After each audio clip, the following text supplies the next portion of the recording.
Hello everyone. Assessment for learning का आप लोगों का एग्जामिनेशन जो है बीएड आगरा यूनिवर्सिटी का वो देखने को मिलने वाला है। तो आगरा यूनिवर्सिटी सेकेंड ईयर का असेसमेंट फॉर लर्निंग के लिए इंपॉर्टेंट और फिक्स टॉपिक उसके बारे में हम डिस्कशन करेंगे और कुछ क्वेश्चंस भी देखेंगे।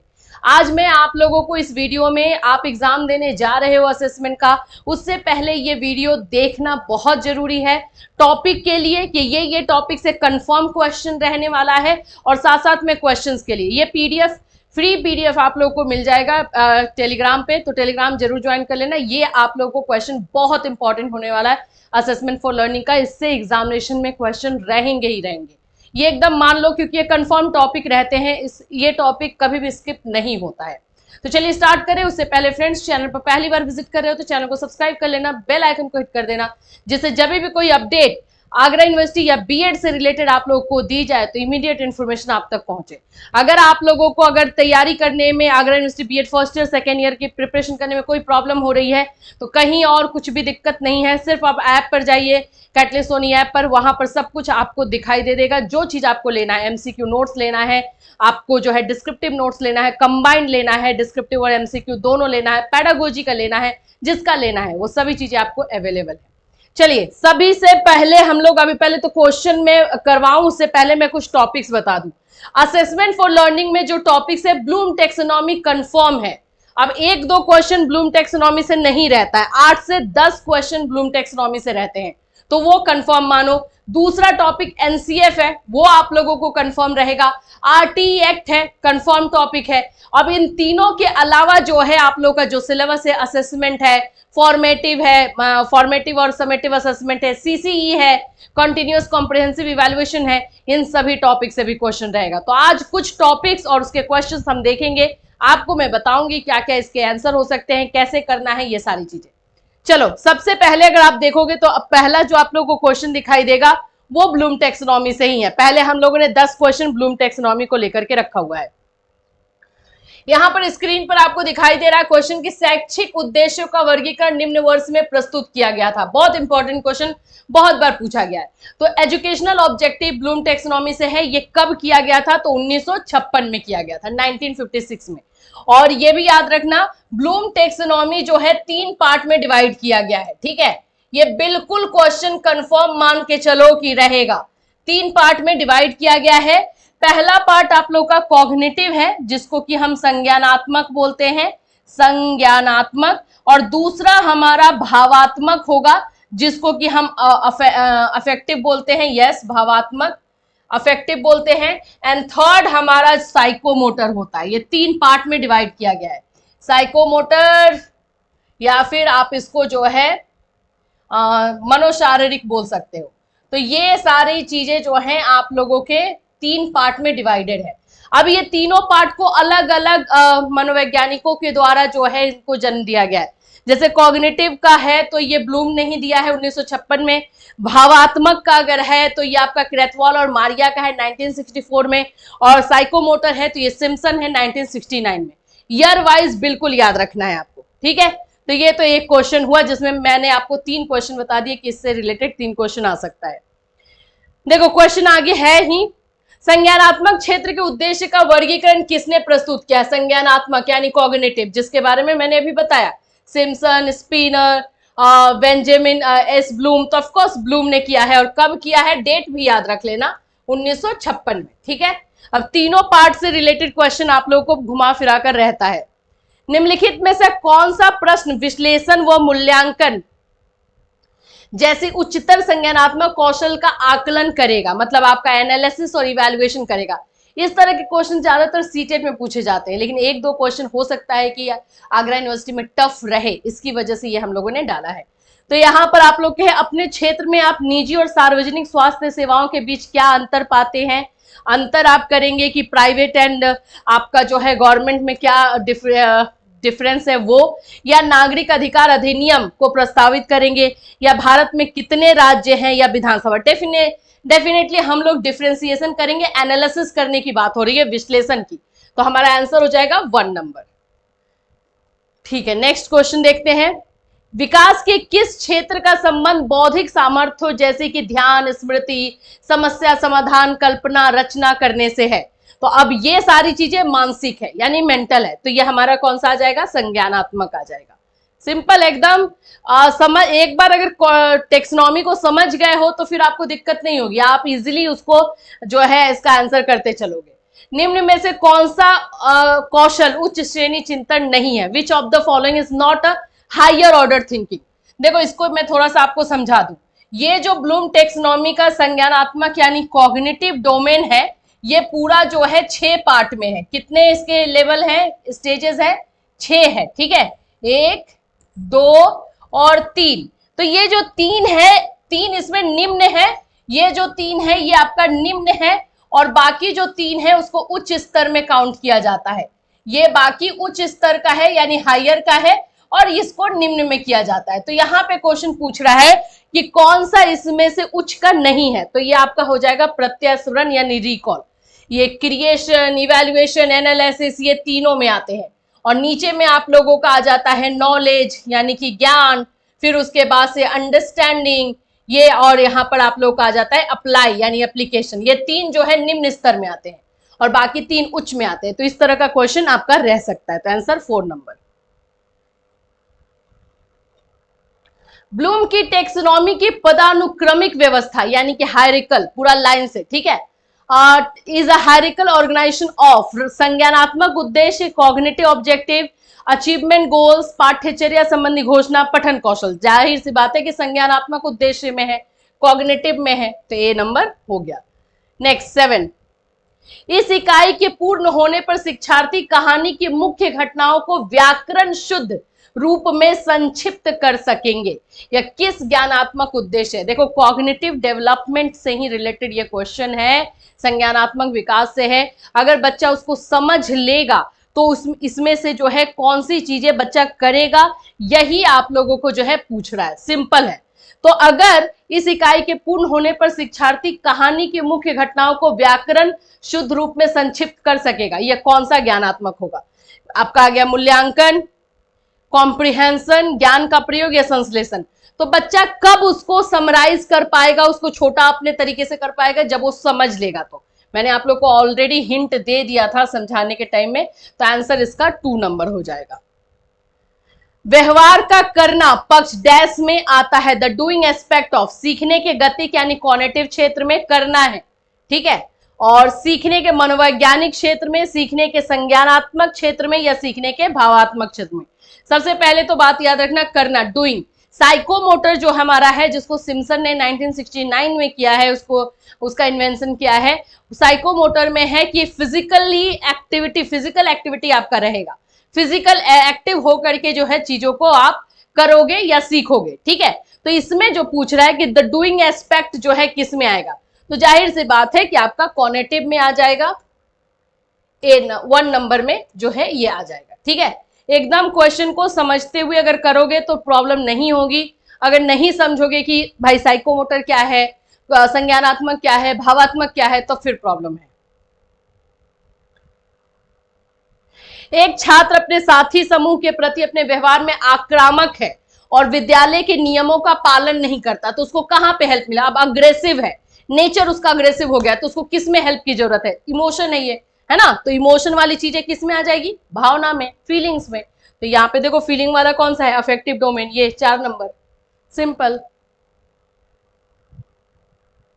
बच्चों के संज्ञानात्मक विकास को सबसे अच्छे तरीके से कहां पर परिभाषित किया जा सकता है? ये क्वेश्चन ऑलरेडी आप लोगों का आगरा यूनिवर्सिटी में आया हुआ है, तो ये याद रखना, विद्यालय एवं कक्षा में यानी क्लासरूम में बच्चे का कॉग्निटिव डेवलपमेंट हो सकता है। जनरली बच्चा प्लेग्राउंड करके आता है, लेकिन यहाँ सीखने की बात है, इसीलिए क्लास करके आओगे। निम्नलिखित में से कौन सा सीखने का क्षेत्र है? सीखने का इसमें से कौन सा बोल सकते हो कि डोमेन है, ठीक है, जो डोमेन की हम अभी बात कर रहे थे, तो आपका भावनात्मक डोमेन है यानी अफेक्टिव डोमेन है।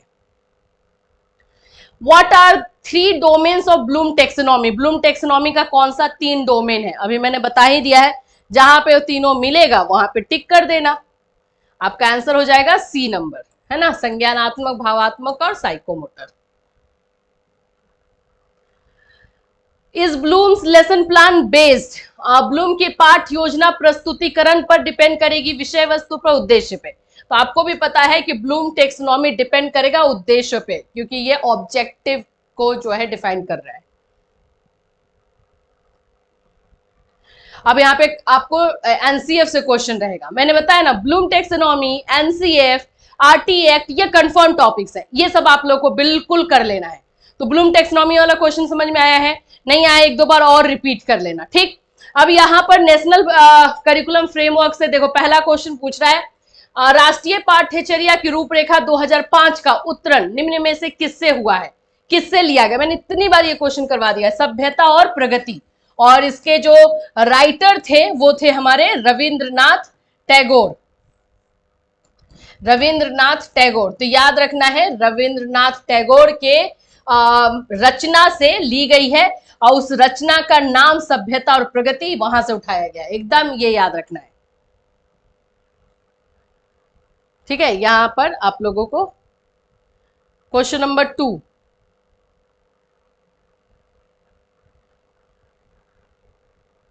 राष्ट्रीय पाठ्यचर्या की रूपरेखा के दिशा निर्देश के अंतर्गत आता है, मतलब कि राष्ट्रीय एनसीएफ के अकॉर्डिंग 5 सिद्धांत बनाए गए, तो उसके अकॉर्डिंग इसमें से कौन सा आएगा? ज्ञान को स्कूल के बाहर ही जीवन से जोड़ना, connecting knowledge to life outside, yes ये है, तो यस कर देंगे। पढ़ाई रटन प्रणाली से मुक्त हो, study free from road system, ये भी है। फिर आपका आ जाता है परीक्षा को अपेक्षाकृत सरल बनाना, ये भी हो जाता है, तो इसका आंसर हम 4 नंबर में टिक कर देंगे कि ये तीनों जो है हमारे एनसीएफ 2005 से इन्फ्लुएंस्ड है। राष्ट्रीय पाठ्यचर्या की रूपरेखा 2005 के मार्गदर्शक सिद्धांतों के विषय में सत्य कथन है, मतलब जो सिद्धांत है 5 सिद्धांत है। देखो एनसीएफ 2005 के बारे में कुछ फैक्ट्स याद रखो। सबसे पहले तो इसके जो कमेटी बनी थी, तो उसके जो अध्यक्ष थे वो यशपाल जी थे, ठीक है, प्रोफेसर यशपाल कमेटी के नाम से जाना भी जाता है, तो एक उनका नाम याद रख लेना है। दूसरा जो है कि इसमें लर्निंग विदाउट बर्डन, यानी कि सीखना जो है बिना बोझ के, ये सूत्र, ये फॉर्मूला के बेस पे ये काम किया गया, ठीक है। ये फॉर्मूला यहाँ इजाद नहीं हुआ है, लेकिन इसके ऊपर काम किया गया है, ठीक है। एक ये नेक्स्ट है कि इसमें रोट मेथड को साइडलाइन किया गया है, जो बच्चे को सिखाया जा रहा है उसके रियल लाइफ से कनेक्ट करने की बात कही गई है, और इसमें इवैल्यूएशन यानी मूल्यांकन पर भी काम हुआ है। तो इसमें आपको बताना है कि कौन सा सिद्धांत इसमें सत्य है, सही है। पहला है पाठ्यचर्या पाठ्य पुस्तक केंद्रित होना चाहिए, तो नहीं, ये बिल्कुल नहीं बोला गया है कि बुक सेंटर्ड जो है करिकुलम दिया जाना है, तो ये तो नहीं है। अधिगम प्रक्रिया के अंतर्गत ना समझ आने वाली अवधारणाओं को रखना चाहिए, ऐसे टॉपिक्स को रखना चाहिए जो कि बच्चों को समझ में ना आए। स्कूल में प्राप्त ज्ञान को बाहरी जीवन से जोड़ा जाना चाहिए, तो यहाँ पर तीसरा नंबर तो हमें मिल गया, तो हम तो इसमें टिक कर रहे हैं, इसका आंसर 3 नंबर हो जाएगा। 4 नंबर बोलता है ऐसी अधिभावी पहचान की अवहेलना करनी चाहिए जो राष्ट्रीय चिंताओं पर आधारित हो, तो यहाँ पे आंसर 3 नंबर हो जाएगा। क्वेश्चन नंबर 4 इसमें एनसीएफ में 2005 एनसीएफ के अनुसार सीखना एक, लर्निंग एक क्या है? नॉलेज कंस्ट्रक्शन है, या फिर जो है नॉलेज ब्लॉकिंग प्रोसेस है, या सीखना व्यक्ति विकास के लिए प्रभावित है? तो याद रखना नॉलेज कंस्ट्रक्शन है, ज्ञान निर्माण के लिए जो है रखा गया है। नेक्स्ट क्वेश्चन है एनसीएफ 2005 के अनुसार बाल केंद्रित शिक्षा शास्त्र में शिक्षा को किस प्रकार नियोजित करने की आवश्यकता है? एजुकेशन को किस प्रकार जो है प्लानिंग करने की आवश्यकता बताई गई है? अभिरुचि के अनुरूप, यानी कि अकॉर्डिंग टू टेस्ट, बच्चों के आर्थिक स्तर के अनुरूप, सामाजिक स्तर के अनुरूप, या फिर जो है शारीरिक स्तर के अनुरूप? देखो यहां पर आपको बताया जा रहा है कि according to 2005 NCF 2005 how education needs to be plan in child centre pedagogy. तो अभिरुचि के अनुरूप, यानी बच्चों की अभिरुचि के अनुरूप, या आर्थिक स्तर के, या सामाजिक स्तर, या फिर तो डेफिनेटली चाइल्ड सेंटर है, तो बच्चों के टेस्ट के अकॉर्डिंग या बच्चों के इंटरेस्ट के अकॉर्डिंग हम बोल सकते हैं कि रखा जाना चाहिए। देखो इसी तरह के क्वेश्चंस है, मैं ये पीडीएफ आपको बिल्कुल दे दूंगी, आप देख लेना। बच्चों की शारीरिक एवं मनोसामाजिक विकास के लिए निम्न में से क्या जरूरी है? Which of the following is essential for the physical and psychological? योग, औपचारिक खेल, अनौपचारिक खेल, या उपरोक्त सभी? तो डेफिनेटली इसमें ऑल हो जाएगा। ये सब क्वेश्चन में तो प्रॉब्लम नहीं होगी, तो ये सारे क्वेश्चंस आपके आने के चांसेस रहेगा, ठीक है। राष्ट्रीय पाठ्यचर्या की रूपरेखा 2005 के अनुसार कक्षा में शिक्षक की भूमिका होनी चाहिए। टीचर्स की भूमिका यानी टीचर्स का रोल फैसिलिटेटर का बोला गया है, यानी फैसिलिटी प्रोवाइडर, जो बच्चों को सुविधा दे या फिर पथ प्रदर्शक हो, गाइड करे, ऐसा ही रोल है। तो यहां पर देखोगे एक उत्प्रेरक के रूप में, तो एज अ कैटलिस्ट, यहां पे वर्ड कैटलिस्ट यूज किया गया है, तो कैटलिस्ट करोगे। कैटलिस्ट का मतलब होता है मोटिवेटर, जो कि बच्चों को मोटिवेट करे, ठीक है। इसी तरह से ये सारे क्वेश्चंस आपको देखने हैं। अब मैं थोड़ा सा आपको आगे लेकर के चलती हूँ, ये सारा क्वेश्चन आप लोग देख लोगे, पीडीएफ बिल्कुल आपको मिलेगा, और बिल्कुल इसको एक बार रिवाइज जरूर करोगे, क्योंकि आंसर सब इसमें दिया गया है। ये सारे क्वेश्चंस आप लोग को ऑलरेडी करवाया भी गया है। अब हम थोड़ा सा आ जाते हैं आरटी एक्ट पे, ठीक है। निःशुल्क अनिवार्य शिक्षा का बालक को अधिकार 2009 के अंतर्गत किसी भी अध्यापक को निम्न में से कार्य के लिए नहीं लगाया जा सकता। तो इसका आंसर जो है आप लोग एकदम अच्छे से देख लो, पल्स पोलियो कार्यक्रम हो जाएगा, ठीक है। ये आंसर आप लोग का रहा। शिक्षा बिना बोझ के, यही वाला क्वेश्चन मुझे देखना था, शिक्षा बिना बोझ के सूत्र वाक्य सर्वप्रथम किस रिपोर्ट में? ये देखो एनसीएफ 2005 में ये एक फॉर्मूला रखा गया है कि एजुकेशन विदाउट बर्डन दिया जाएगा, लेकिन ये फॉर्मूले का इजाद, यानी इस फॉर्मूले की शुरुआत जो है हुई है आपको यशपाल कमिटी 1993 में, याद रखना 1993 में स्टार्ट हुई। यहीं पे कंफ्यूज नहीं होना, इसलिए मुझे करवाना था, क्योंकि इसका क्वेश्चन आरटी एक्ट में मिलेगा और आप लोग को 2005 एनसीएफ में आएगा, तो 2005 एनसीएफ बनाया गया इस फॉर्मूला के ऊपर, ठीक है। आरटी एक्ट 2009 भारत में कब लागू हुआ? तो देखो दो तरह का क्वेश्चन इसमें रहेगा। When did RTI act 2009 come into force in India? तो लागू अगर होने की बात होगी तो 1 अप्रैल 2010, और अगर बोलेगा कि कब पास हुआ या फिर कब बना, बनने की बात आएगी, कब बना, तो अब आप याद रखना इसका है 2009, ईयर देगा उस समय 2009, क्योंकि ये बना तो प्रोसेस में चलता ही रहा है, ठीक है। तो इसमें आप लोगों का 1 अप्रैल 2010।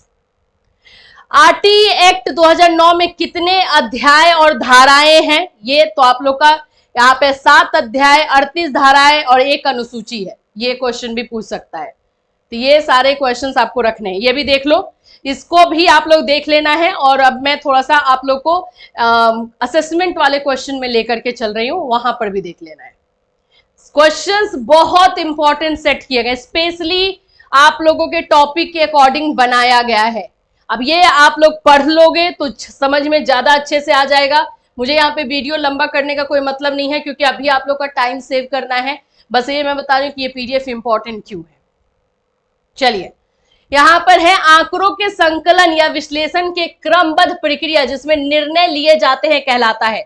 जहां भी डिसीजन लेने की बात आएगी उसको हम मूल्यांकन कहेंगे। ये आप लोगों का अब असेसमेंट सिलेबस से क्वेश्चन आ रहा है, ठीक है।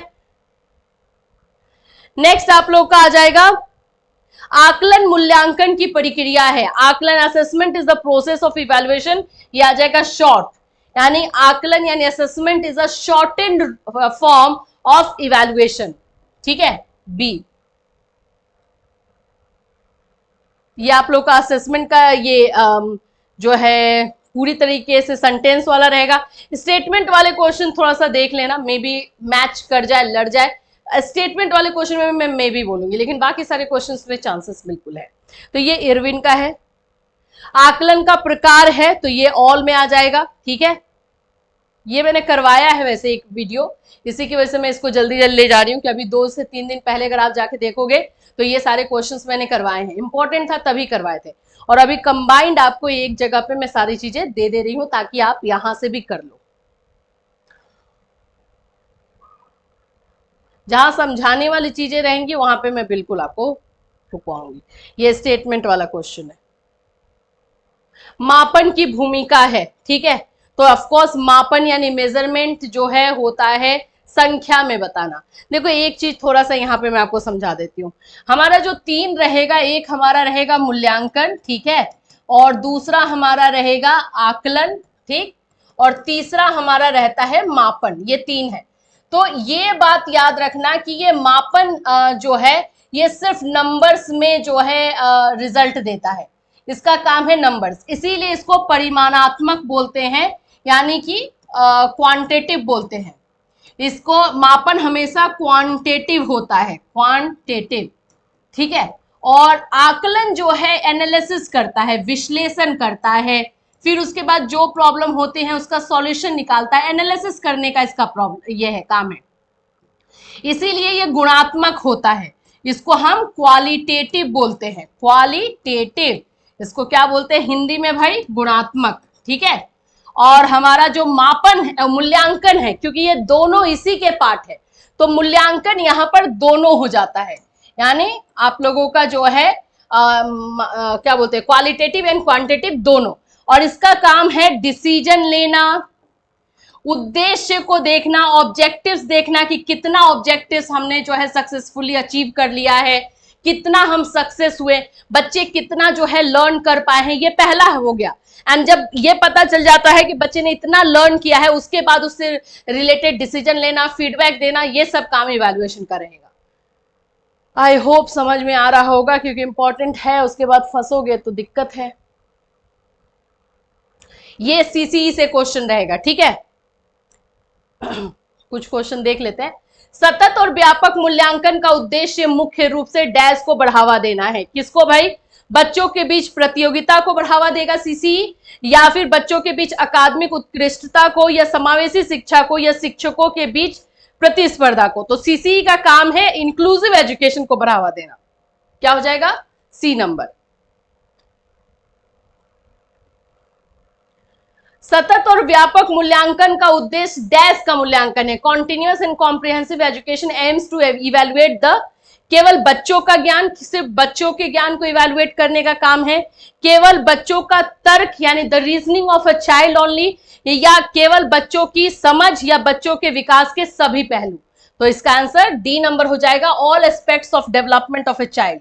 बच्चों के हर एस्पेक्ट्स को, चाहे वो फिजिकल हो जाए, मेंटल हो जाए, उनके क्रिएटिविटी से रिलेटेड हो जाए, हर तरह के एस्पेक्ट्स को जो है मापने का काम सीसीई करता है। सतत और व्यापक मूल्यांकन की सफलता के लिए निम्न में से कौन सा सबसे प्रभावी तरीका है? सत्र की शुरुआत और अंत में मूल्यांकन आयोजित करना, समय की अवधि में बच्चों का आकलन करने के लिए विभिन्न तरीकों का उपयोग करना, या बच्चों को समय समय पर लिखित परीक्षा करवाना, या शिक्षणों में केवल बहुविकल्पीय प्रश्न होना। ऑप्शंस के अकॉर्डिंग हम इसमें आंसर देंगे। ऑप्शंस पढ़ लिए हम, तो हमें लगता है कि बी नंबर होगा, कि समय की अवधि यानी कि एक समय अंतराल पर बच्चों का जो है आकलन करना और अलग अलग तरीकों से करना, ताकि सही आकलन बच्चों का हो सके। नेक्स्ट, सतत और व्यापक मूल्यांकन के बारे में निम्नलिखित में से कौन सा कथन गलत है? निगेटिव क्वेश्चन आ गया। यह स्कूल आधारित मूल्यांकन है, it is a school based evaluation, इसमें छात्रों के सभी पहलुओं को शामिल किया गया है, यह भी सही है।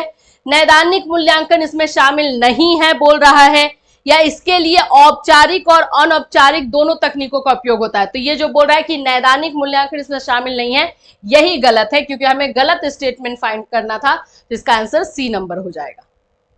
देखो इसमें और भी क्वेश्चंस हैं, ये भी पीडीएफ पूरा आप लोग देखोगे, बहुत सारे क्वेश्चंस मैंने इसमें इंक्लूड किए हैं आप लोगों के लिए, और ये सब देखना। फिर उसके बाद आपको 2020 एनईपी पे क्वेश्चन रहेगा, ये सारा पीडीएफ इंपॉर्टेंट है। और एश्योरिटी अगर आप मेरे से पूछोगे कि मैम इसमें से कितना क्वेश्चन आएगा, मैं बोलूंगी कि 12-15 क्वेश्चन तो डेफिनेटली, मतलब उससे ज्यादा ही आएगा, लेकिन होता है ना कि अपनी बातों से ये ना हो जाए, इसलिए मैं 12-15 बोल रही हूँ, लेकिन इतना मैं बोल सकती हूँ, इससे ज्यादा क्वेश्चन आपको देखने को मिलेगा इस पीडीएफ से, सिर्फ इस पीडीएफ से। तो ये इंपॉर्टेंट क्वेश्चन होने वाला है, इसीलिए इसको एक बार देख लेना है, आपको समझ लेना है और अच्छे से प्लानिंग के साथ जाना है। आप लोग का गैप नहीं दिया है, ये बहुत बुरी बात है। आगरा यूनिवर्सिटी ने आप बिल्कुल आपको एक दिन का गैप देना चाहिए था, लेकिन आपको अब इसके साथ मैनेज करना होगा और अपनी तैयारी उसी तरह से करनी होगी। तो ये आप लोगों को जल्दी मिल जाएगा, जिससे कि आप इसको अच्छे तरीके से कर पाओ। टेलीग्राम पर इसका पीडीएफ मिल जाएगा, टेलीग्राम ज्वाइन कर लेना, वहां से आपको पीडीएफ दे देंगे। हम लोग ऐप पर भी फ्री पीडीएफ जो है वहां पर भी मैं अपलोड कर दूंगी, ताकि आप इसका इस्तेमाल कर सके और इसका बेनिफिट आप तक पहुंच सके। इससे नेक्स्ट जो भी एग्जाम होगा, नेक्स्ट सब्जेक्ट जिसका भी होगा, उसके लिए भी हम आप लोगों के लिए जो है इंपॉर्टेंट मटेरियल, जो इंपॉर्टेंट क्वेश्चंस होंगे, बिल्कुल लेकर आएंगे। Till then take care everyone.